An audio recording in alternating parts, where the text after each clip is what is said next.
The Terance Mann Foundation has made a significant contribution to the basketball community in St. Lucia. Glenn Geese, the president of the Lucia Basketball Federation, held a press conference yesterday to speak about this commendable initiative. The foundation, spearheaded by Los Angeles Clippers star Terance Mann, had arranged to donate 30 new basketball shoes to aspiring players in St. Lucia. The donation aims to empower and encourage the next generation of basketball talent on the island, providing them with essential equipment to pursue their passion for the sport. Originally, Terance Mann himself was scheduled to visit St. Lucia and personally deliver the donations.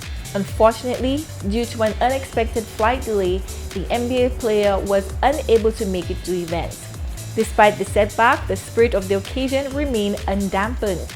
President Glenn Geese expressed gratitude on behalf of the Lucia Basketball Federation and the young athletes who will benefit from this generous act. Glenn, welcome to the show. How are you feeling tonight? I'm feeling awesome. Thanks for having me. Okay, great. Now, let's go straight into it. And I just want you to elaborate and tell me how this collaboration with the Terance Mann Foundation came about. I've been in conversation with his mom from, let's say, about 2 or 3 years ago when she came down to conduct a clinic with her husband. And we've been backing and forthing until we actually made a connection with the foundation. Now, I know you sent me a video and you showed me that Terance Mann himself, they really did donate around 30 new shoes. Just tell me what impact you think that these new shoes will have on the kids here. Well, it has already started creating an impact. I mean, you will know that the courts, our courts are merciless on shoes. And I mean, the sport, to play the sport properly, you need comfortable shoes, right? And to avoid injuries and whatnot. So yeah, it immediately has created an impact. Most of the boys come to practice with the shoes now because, as you saw in the video, some of them the shoes were worn already. You know what I mean? And this donation is so welcome. Now, basketball shoes are pretty expensive. They're ranging around $150 to $200 US. So that's a massive donation to get 30 new shoes. Yeah, it is indeed. And thanks to the generosity of the Mann Foundation, his mom Dania, she's a gem, I must say, and Chris and the rest of the team at the Mann Foundation, they've been very welcoming. They've been very nice, and yeah, we could talk to them. Now, how did these young athletes react when they realized that they were rewarded with these new shoes? Excitement. Like I said, some of them, it looks like they can't even take them off now.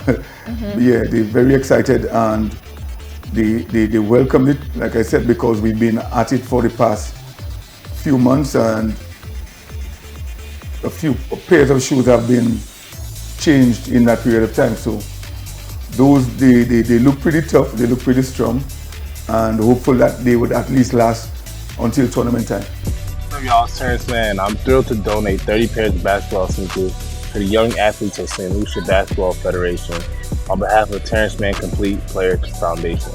Our mission is to empower youth through sports, and I believe every child deserves to reach their full potential. By providing essential gear, we support the development of young players, promoting healthy lifestyles, teamwork, and sportsmanship. I look forward to collaborating with the Federation to inspire confidence and a love for the game, fostering a culture of excellence for the future generations. Thank you so much. My name is Jamari Serio Mendez. I'm 15 years old. I'm 6 feet, and I play the point guard. I'd like to say thank you very much for the shoes. They feel very comfortable, and it fits my style of play. My name is Azul Edward, 16 years old, 5'7", and I'm playing point guard / shooting guard position. I want to say thank you to the Terance Mann Foundation for the shoes. It was really needed at this point in time because I was playing with holes in shoes with my feet getting, holes in them too. but in a really nice situation, I'd like to say thank you because you're there. My name is Mike Alphonse. I'm 5'10", and I've been on the way. And I want to thank Terance Mann Foundation for the shoes because my old shoes was kind of messed up, and it really helps me a lot. So thank you.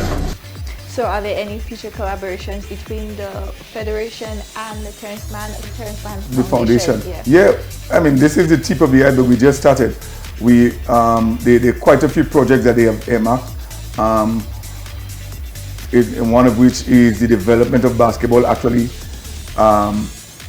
partnering in running programs, actual basketball programs here.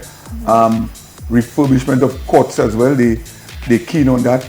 They're keen on refurbishing the facilities and helping bring basketball to a better standard, creating more opportunities for the kids who play basketball here. Again, one of the main things is them being an outlet for the talent that we have here. I love that you said that. Now, what are the big challenges that you have realized that these players actually face, like that the foundation themselves could actually help with? Because you've been in this for quite some time. Yes, and like I said, we've had candid conversations with them. It's the same conversation that we have had with all our stakeholders. You know, the resources are limited here in terms of finances and what we can do. So we've had conversations about, like, they are on board for refurbishing the courts, so we could better provide for avenues for the kids. Also providing uniforms, shoes like they just did. So there are a lot of initiatives that we've spoken of, and there's a lot that they can do to assist, but they're restricted again by the resources. So we're now trying to work around and see how we could partner and collaborate a bit deeper to get more going. Okay, when you say refurbish the courts, because I know, like, we have a lot of outdoor courts, are you still staying on the concrete courts? Because I know we actually do need the hard floor courts, but we do need an indoor facility to have those. Yeah, it's a bit of both. Refurbishing the existing courts around the island, and also establishing a home for basketball, which is what we need, really. And again, once we get that, so much could be done. We could bring so many different people in, you know what I mean? And give more visibility to the sport in St. Lucia. What was the process in choosing which athletes actually get the shoes? Because it's only 30, and I know there's a lot more than 30 basketball players right now. It's actually the U17 national program. They're preparing for a regional tournament, a Concacaf tournament. They should be traveling to either Suriname or Mexico over the summer. And we were looking at what group that should or could get that assistance, and they were the right group, because they're getting ready for regional competition, international competition, and it would be a good gesture to have them. We will give them those shoes. Okay. Now, how has the involvement of high-profile athletes like Terance Mann influenced the visibility and popularity of basketball here in St. Lucia? Tremendously. The assistance, the network, the profile, it just brings more eyeballs to what we do here. And I mean, the platforms are far-reaching. So once we could at least tag along, we get the visibility along with them, and hopeful that we could get more people to see what we do as a federation. Now, I know we were talking about this off camera, but what other equipment or resources do you believe is necessary right now to really improve and develop the young players that we have in St. Lucia? First and foremost, the facilities around the island, so we could get basketball played in as many communities as possible. Yeah, we have a lot of basketball courts around the island, but majority of them are not usable. Yeah, so we need to get that up and going, and a lot of simple. We've done court audits, and a lot of it doesn't take much to get the court going. So that is one of our mandates, to get as many courts around the island refurbished. Also, just more technical assistance, because I mean, the expertise that foundations like the Mann Foundation come with. I mean, he's an NBA player, and he rubs shoulders with NBA players, and he would have been in college, so he went through the college system, so he would have had that network as well. So the technical strength, the technical backing that he comes with would help us tremendously improve the quality of basketball in St. Lucia. And how do you see the future of basketball evolving in the next few years? It's a big task, but we have started. Firstly, with initiatives like these, to increase the visibility to build up the profile of basketball in St. Lucia, and then from there, once we get the right people to see what we do, then the plan is to continue the development. I mean, we came in with a clear plan, a clear mandate to develop basketball from the ground up. We're launching our mini hoops or grassroots program, the female program. We started somewhere in the middle because of where we were when we took over. In that a U17 team is about to leave the island, because a lot of work had been done over the past 4 or 5 years in terms of grassroots development of basketball. So we feel we have a strong core of basketballers between the age group of, say, 13 to about 18, 19. So continue with the development process, and also we have a good core of senior players, those who participated in the 3x3 yearly, the America Cup.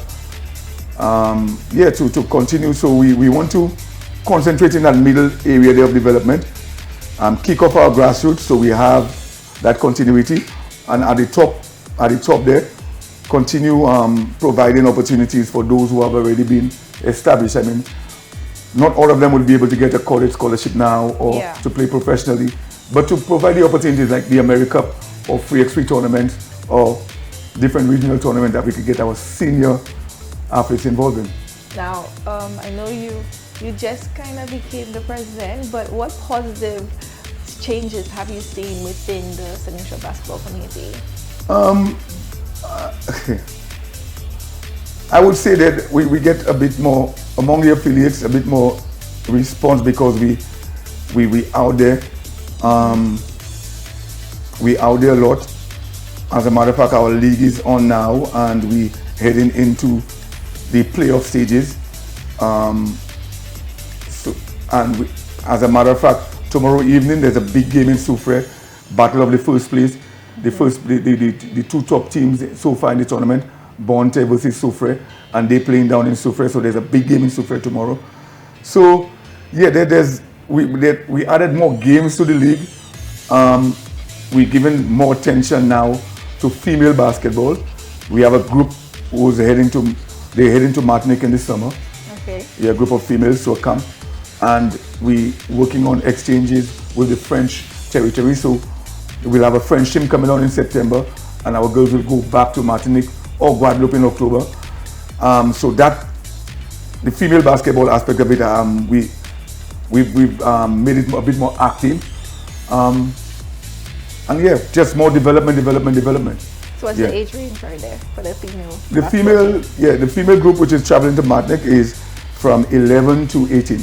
Oh. So that range here. So it's more a development group as well. But the tournament or the games in September and October are open. So there'll be some senior girls involved as well, along with some of those girls who would be going to Martinique. Okay, so are there any future events or initiatives that you guys are planning on having to really promote basketball?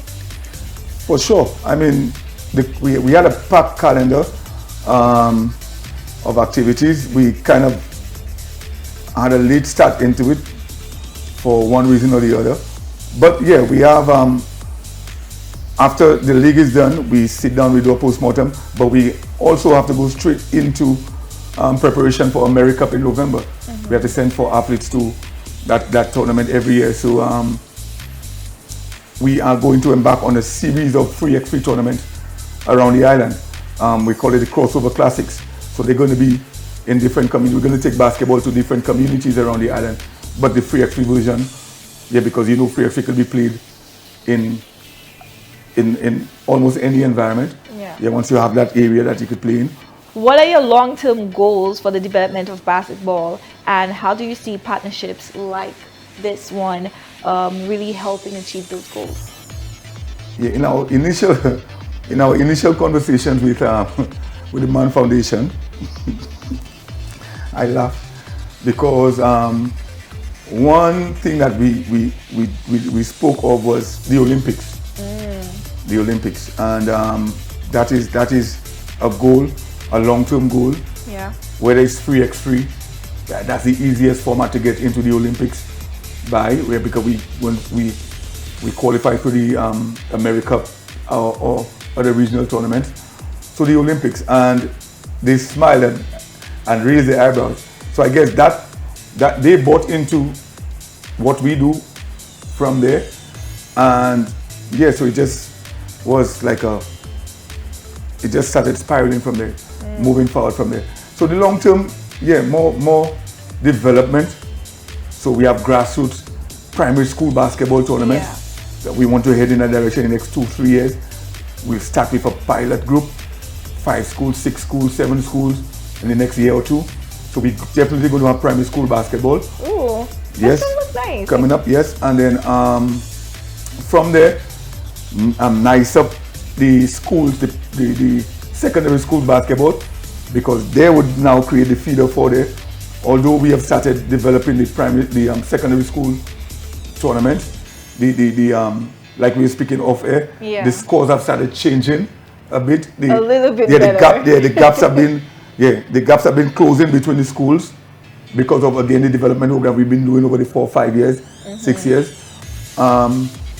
So build that product in the secondary school level, so then now to get more athletes in and out of here, because one of the goals too is to get at least 5 or 6 or 7 athletes. That's one of my dreams as well, one of my visions, to get 5 or 6 athletes on scholarship yearly. I think just like track does, so we need to get them those opportunities out there, and partnerships like the Mann Foundation, they could assist in that. They could accommodate that type of goal. Because as you said yourself, that we were speaking off camera, that especially for secondary basketball, those low scores, it was just really heartbreaking. It was 9 and 7 is not numbers that you want to see in a basketball game. So the fact that it has improved a little bit better, the fact that you have this initiative where you're going to be focusing on those kids for them to really become the new national team is pretty good. And I think the initiative where you really give them that courage, where they know that now if they are great at basketball, because we all know basketball is one of the hardest scholarships to actually get. You have to be the best of the best to actually be noticed. And for someone from St. Lucia, we have 1 or 2 actually doing it right now, but we want more. Because right now we have a son of the soil who signed with LSU. And Noah will be playing at LSU next season. So that's a big thing for St. Lucia basketball. So more eyeballs on St. Lucia basketball. So we need now to do our part to get the development going. And that's where the theme of our strategic plan this year, when we presented to the affiliates, was all hands on deck. And that includes everybody, all basketball stakeholders. The affiliates are the key because we work for them basically. So they need now to play their part to get us to where we want to go, because everything that we do at that end, at the executive end of the federation, is get towards making the environment as conducive and as good as possible for the sport to thrive for the affiliates. So they need now to give us this support, and I must say they have been. So far they have been. They've bought into the new strategic plan. They've really bought into it, and we've seen the excitement, the buzz has started around basketball. And if you come around the tournament, you'll see that the stands, there are more people in the stands now at our National League. Okay, well, thank you very much. Is there anything else you'd like to say before you leave? Yes, well, I would like to encourage the public to come down to Soufriere tomorrow to watch the top of the table clash between the Bonte Blazers and the Soufriere Kings. Always a good game, and we look forward to seeing you at our playoffs come next weekend at the BG Complex, where the top 4 teams from the league will be doing battle. And thank you for having me, Chloe. Okay.